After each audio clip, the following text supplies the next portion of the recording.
Hi, everybody. Gosh, what a pleasure to be here. So I'm a behavioral neuroscientist. That means that I measure brain activity to try to figure out why the humans are doing what they're doing. So I'm a behavior guy. That means my goal is prediction. And in 15 years of measuring experiences, good and bad, I've learned a couple of things, which is in the book. Today, I want to actually show you, just do the science very lightly, and then show you how you can use these data to diagnose whether the content you all struggle to create will have an impact or not. So, should be fun, should be easy. No one wants a crappy experience, everyone wants a great experience. So what does great mean? To me, as a behavior guy, great means people saw it, they talked about it, it generated buzz, we've moved sales, right? Any of those outcome measures. But when we ask people, do they like it or not, that very poorly predicts outcomes. So we have this dilemma. How do we actually figure out how to make more content really hit well if we have to ask people if they like things or not? And the problem here is that people lie, and they don't lie because they're malicious. They lie because we're asking them to do something impossible, which is to relate their unconscious emotional response to a piece of content. It's really hard to do. Your brain is not set up to accurately allow you to know what your unconscious emotional state is. So how do we try to get around this? Well, as we know, almost all of the world's wisdom is captured by those latter-day philosophers, the Simpsons. Thank you all for coming to our focus group. Today, we're going to show you commercials from the Republican candidates. We'd like your honest opinions. This punch is too sweet. Your blouse makes you look fat. Opinions about the ads. I live in that place! Who should America elect in 2008? Former Governor Vincent Aleppo said in the New York Times, "I will protect the nation from attack." He's got my vote. But in that same issue of the New York Times, they also printed an article about terrorist leader Nosaf al-Mustafi. Dear God, what have I done? And ye shall judge them by the company they keep.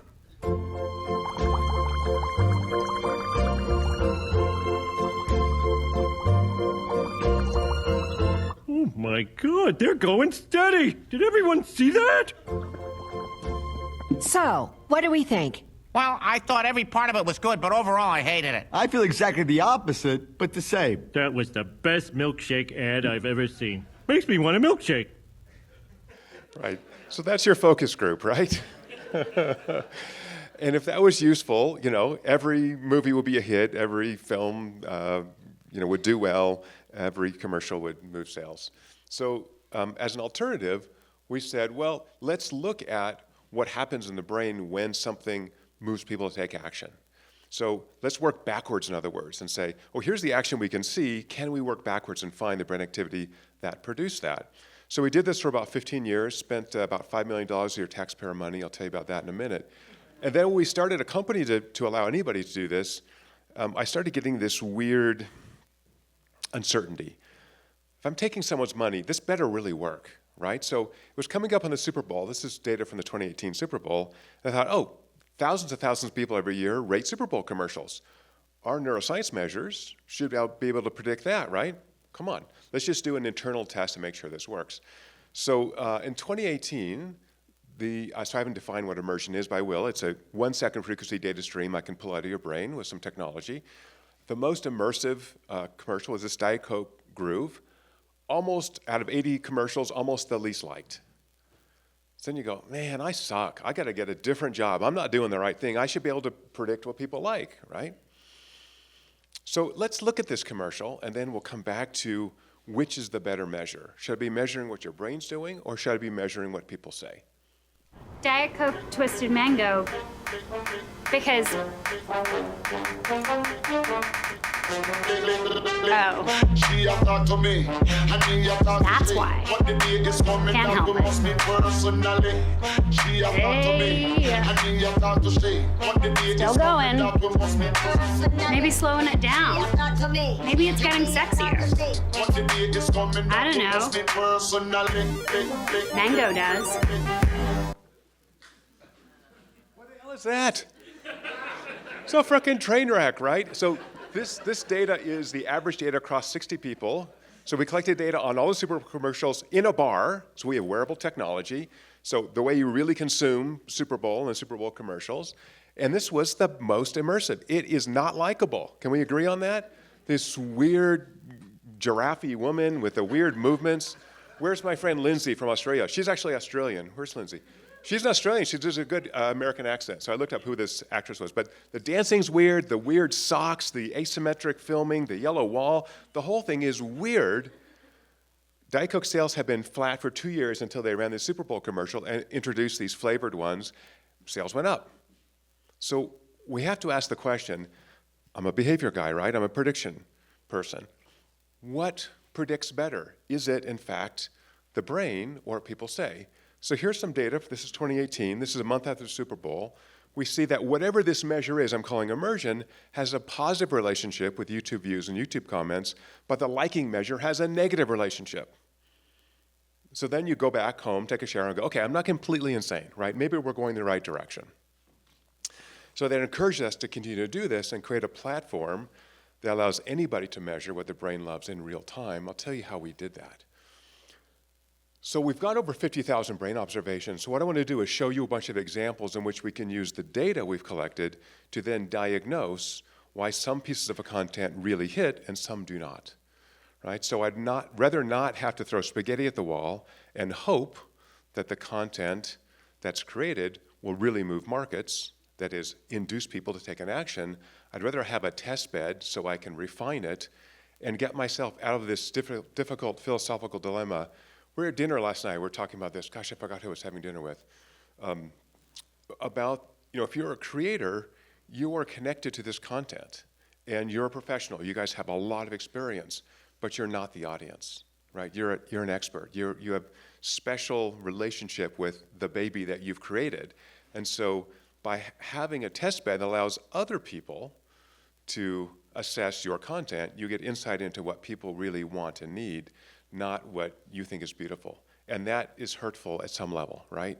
You love your baby, it's beautiful, you want other people to love it, but you've got to get out of your own head because you're not normal, you people. I've met you all. Okay. Let's see. Go. Clicker not working. There it is. So this is what this valuation network looks like. I've called it immersion. I need a word. Again, for me, it's a 1-second frequency data stream I can pull out of your brain. This is a brain imaging study showing the binding of oxytocin to its receptors in the human brain. But essentially, there's two components of this. The first is I've got to be attentive, right? If I'm distracted and looking around, I'm not going to be watching your content, right? This is why we tell people in theaters to turn off their phones, right? We want you actually to attend to this experience. But that's just table stakes. The second component that drives most of that second-by-second variation in immersion is what I call emotional resonance. So together, they say, oh, this is valuable to me, right? In English, we say pay attention, and it's a real metabolic cost. And I'm going to expend the metabolic energy to have this emotional experience, which again, it's very difficult for us to relate that clearly, certainly second by second we can't. And so dopamine and oxytocin interact with each other to create this activation in a network in the brain. I got to call it something. I'm calling it immersion. And that network is something that we can tap into to measure what the brain values and then make content better. And here's the key. Your brains, my brain, is super lazy. So your brain takes about 20% of your caloric intake to run, and it's 3% of body weight. So how do we evolve to have that high overhead costs? We want to idle most of the time. Just chill out. So when your content comes on, you've actually got to wake that brain up and go, oh, holy crap, this is really important to me right now, right? And that's hard to do, right? So again, I'm going to give you some lessons at the end, but I'm going to show you a bunch of examples.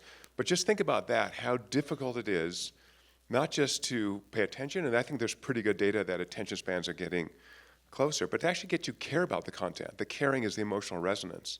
It's got to be important enough to that organism right now for me to induce it, for that content to induce you to do something, to respond to the call to action, to share it on social media, to want to watch it again, to not use the skip button on YouTube, right? It's very difficult. So you guys are just in this difficult world of lots of things I can do with my attention and my emotions, but there are some, I think, really interesting ways we found to find it. Okay, so how do we measure this? The first is starting in the laboratory. So in my lab, we always start with blood draws. We measure changes in neurochemicals. We do a lot of work with PSA. So we do a blood draw, have you watch a PSA about kids with cancer, pay you money because we're torturing you, do another blood draw, and then say, hey, by the way, you just earned $40 privately. If you want to donate to St. Jude Children's Hospital, you can, or not. And we looked at people's changes in brain chemicals who donated versus those who didn't. We did this over and over and over. Those brain chemicals tell us where to look in the brain, where receptors for those chemicals are. We use big machines. This work was originally funded by DARPA, by the US intelligence community, that tasked us to do a simple thing, accurately and consistently predict what people will do after a message or an experience. So the idea there was to give soldiers this new superpower called persuasion. Right? Let's use words rather than weapons to try to persuade people to cooperate with the US rather than point guns at them. Cool, we did that work for years and years. I think it's very important. But you are also in the persuasion business, right? Ultimately, you've got to somehow tell your clients that you've moved markets. So that focus on persuasion, again, because I'm a behavior guy, not a feeling guy, is, I think, a great way to start. What motivates people to take behaviors? So I want to give you just a little view of what these experiments look like rather than, again, talk.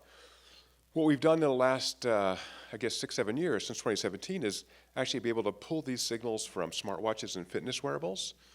So it's going to be shocking to you, but it turns out that your brain's connected to a body. And we very carefully, using pharmaceuticals, traced out the pathways from the brain to the cranial nerves. And some of those cranial nerves pass through the heart. So you can use a standard green laser heart rate sensor. I'm not using heart rate or heart rate variability. They don't predict. I'm a prediction guy. They don't predict, but these very subtle changes in the rhythms of the heart tell us about the activity of this network I'm calling immersion in the brain.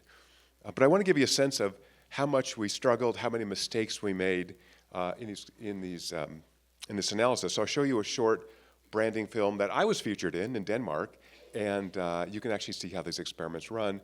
And what we've done is then take these multiple signals and convolve them in ways to maximize predictive accuracy.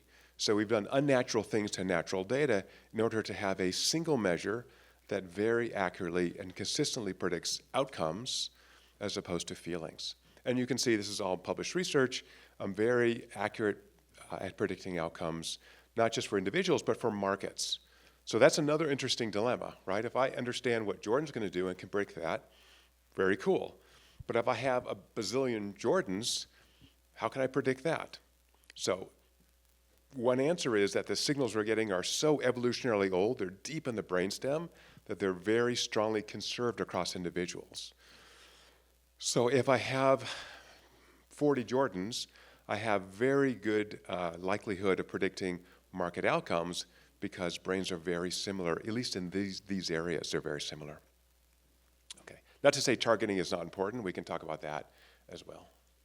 Okay, so, I think I suppressed the nice brand one. Can you, maybe I hid it to save time. If you want to see a really cool branding video, we'll come back at the end if we have time. How about that? Involves blood draws and was filmed in Denmark in the winter. It was super fun. Okay, so let's look at some data. So for Travelers Insurance. This is the home you're going to grow up in. Do you like it? In this small house made of brick and stone, built on laughter and all our dreams and hopes. In this small house, together we have grown, made a family, made us all a home.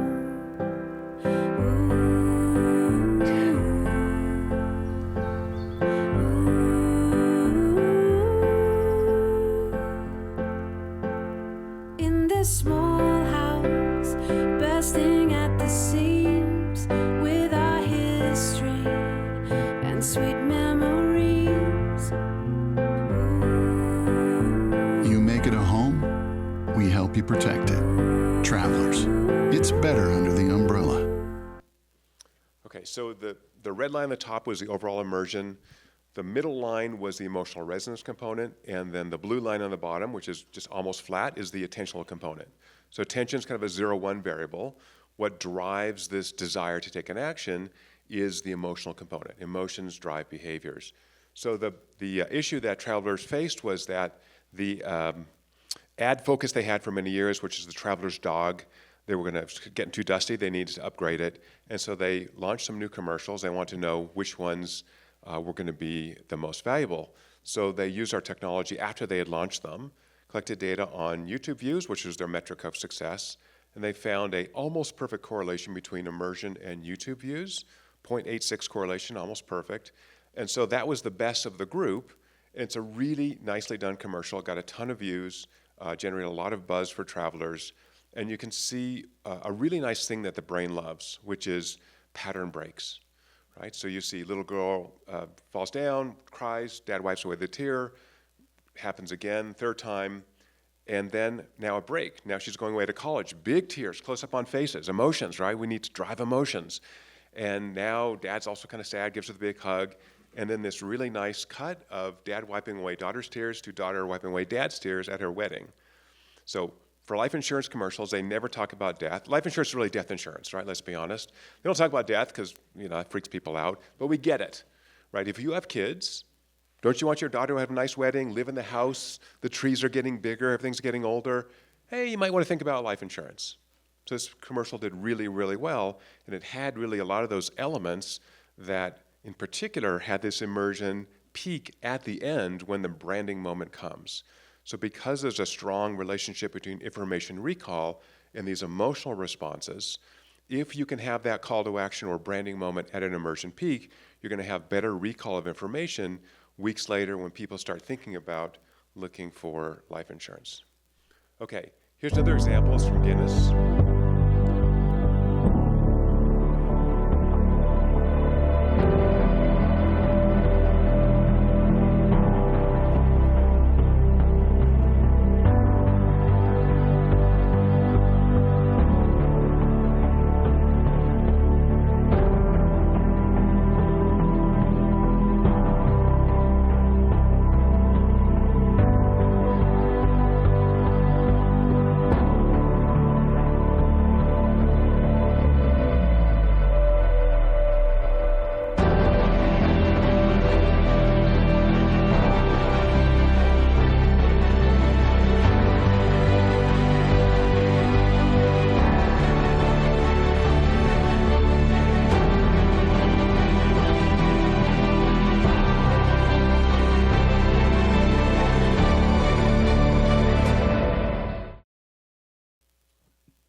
You guys are so calm this morning. Most people laugh when they see that commercial, professional content creators. What's wrong with it? What's wrong with the commercial? Go ahead. Yeah, exactly right. So wonderful story is that Ken Burns pan in on a black and white photo. They did something nice, which is word, break. Oh, the brain loves anticipation. That's great. And you see this is where the emotions start to build. So the data picked that up really nicely. And then they resolved the conflict, right? Beautiful giving up her spot to one. By the way, they were in 2 Olympics and didn't medal at all. So who knows? But yeah, there's a lack of what I call product story congruence here, right? The product has nothing to do with the story. And this commercial did okay in market. So BBDO actually had to do a blinded study with our data. So they had us collect all the data. And then later on, they said, you rank the commercials for sales bump. And we were at 86% accuracy. This is like in 10 years ago, 2018, 2019. I don't know when it was. And yeah, they were like, oh, holy crap, this actually does relate to sales bump that our clients found. BBDO didn't. So whatever metric those clients used, they're like, okay, this stuff really works. So yeah, so you really need product story congruence. And BBDO has done wonderful commercials for Guinness. They're still Guinness's agency. But this one is not one of those. But I can imagine the pitch to Guinness from BBDO. I wasn't there, but here's what I'm imagining. Who drinks Guinness? 80% of drinkers are male. What do guys like? Sports and women. Oh, this is going to kill, right?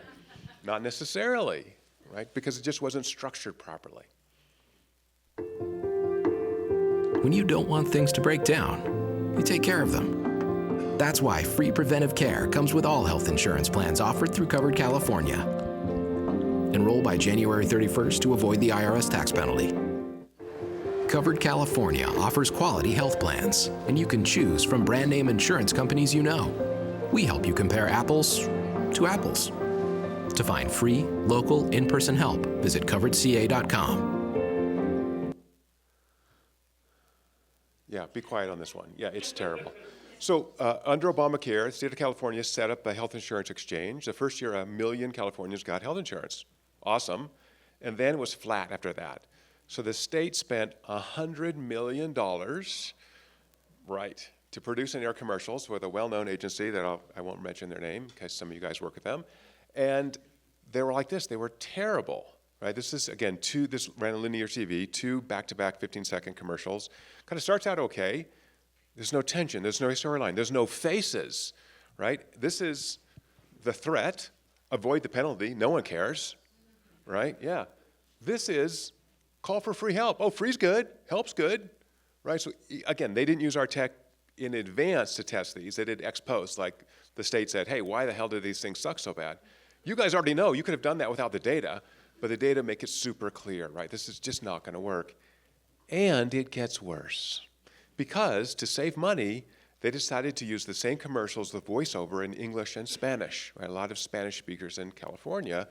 And what we found was that averaging across all these commercials, Spanish speakers were on average 70% less immersed in these commercials than were English speakers. So again, lack of targeting, lack of targeted stories. Every story doesn't work for every person, so you've got to find out for whom this works. It's got to be relevant, right? Yeah, if you look at these 2 average lines for this commercial, again, highly correlated, so brains are working similarly, just not at the same metabolic investment in processing that information, just not as meaningful, for whatever reason, for a Hispanic population. I can guess why. Lack of cultural touchstones. These commercials, all of them had, the black guy and the white woman and the Asian guy, and they were trying to be just diverse and be so uniform that they didn't appeal to anybody, as opposed to doing more targeted commercials. Okay, this is data found on the internet. So some musician took a clip from Pirates of the Caribbean and put different music over it. So the original music they called Triumphal, and they put different scenes over it. So BBDO worked to use our technology in a campaign for Dove chocolate in China and use it as a test bed to make these commercials, keep editing them, measure. You can send us out an email. Hey, if you have a supported smartwatch, we'll pay you $5, watch this commercial, we'll get some feedback. So I did this, including for the music, which was super interesting for me as a super nerd. I don't know anything about music, but they would just test the music against the videos they were making. So it's an example of a couple things. The music matters. It changes the way the brain responds to that ad. I think what's interesting here is that for the Triumphal one, you still get the biggest spikes even on the second listening, which is why I wanted to show you this. So a good story is a good story is a good story. We'll watch it over and over and over. So for the Diet Coke commercials, for some of the great Guinness commercials, I've seen them hundreds of times, and I still get chills when I see a great story. So if you can create great content, it will last for a while, and it will move markets because it induces people to take that action, have their lazy, lazy brain do something. So I think of this as your favorite, fill in your favorite ethnic stereotype. Greek, Italian, Jewish mother poking you. Do this thing, do this thing, do this thing, do this thing. Nicely, and keep reminding you. That emotional component is like that nice little grandma in your brain saying you should do this thing. Okay, recent research, we worked with an online streaming service that I'll suppress the name of, that said our problem is that there are 24,000 new songs released every day in the world, and we have to decide which ones to suggest for people's playlists, and we sub categorize them, but ultimately we have a human listen to a 20-second segment and give us a thumbs up or thumbs down. What's wrong with humans? Liking, tired, hungry, who knows? Dogs barking. So I said, could your technology identify hit songs? I'm like, man, no one's ever done that. So I said, send us a bunch of songs that are being released, and then 3 months later, send us number of streams, number of additions to playlists, a bunch of outcome measures, and we'll just see how effectively we can predict this. And you guys decide what's a hit and a miss, not me. So I'll just, collect the data in advance. What we found is that people, when they hear a song for the first time, cannot tell you if it's a hit or miss consciously, but your brain knows. And particularly when we apply machine learning to these data, because your brain's inherently nonlinear, you can get, again, almost a perfect prediction of which songs will be a hit 3 months in advance. So somehow your unconscious parts of your brain know good from bad. So it works for songs, it works for stories, it works for films. So here's what I've learned in doing this for a while that I think could be useful to you. We have found that if you can't capture people's attention in the first 15 seconds, you're unlikely to grab it. So the term in Hollywood is open hot. Yeah, hit me hard. I'm here, right? Bring it to me. The second is really think about this emotional response as the driver for action. If I don't have that call to action or that emotional component at an immersion peak, then I'm unlikely to get as much of an effect as I want. Where's my friend Aiden from Indeed? Aiden, yeah. So we had talked about not completing the narrative arc, and sometimes, particularly for things like movie trailers, like hold that tension high and then say, to find out, buy a ticket, right? So that's what most movie trailers do, is they hold the tension, they don't resolve the story. But a lot of times we see in ads or even short branding films is the story totally resolves and then you have a call to action when your brains already get back in idle mode. And it's hard to move me when I'm in idle mode. I don't have that emotional component. So we find a very strong correlation between immersion and information recall in ads, around a 0.6 correlation 2 weeks later. So this has to do with consumer packaged goods, appliances, cars. People can actually recall those components of the ad. What was the brand? What was the featured product? Who was in it, if it was a star? Very well if you have enough immersion. Again, think of emotions as that tagging the experience as important or not, right, continuously. The more emotion you can make someone feel, the more important your brain says this factor is. Then lastly, as you know, craft messages for specific audiences. So we look at the top 10 to 15% we call superfans neurologically. These people love it so much. They'll watch this content over and over, they'll share it, they'll talk about it, and I think not identifying and activating that part of the viewing public is just leaving money on the table. So if you can find these superfans and ask them to help you, they want to do it. So again, we find them neurologically, but you can find them by having some place where they can put in fan fiction or contribute, talk about it. And you can try it for free. So if you have a phone, that's the app you can download.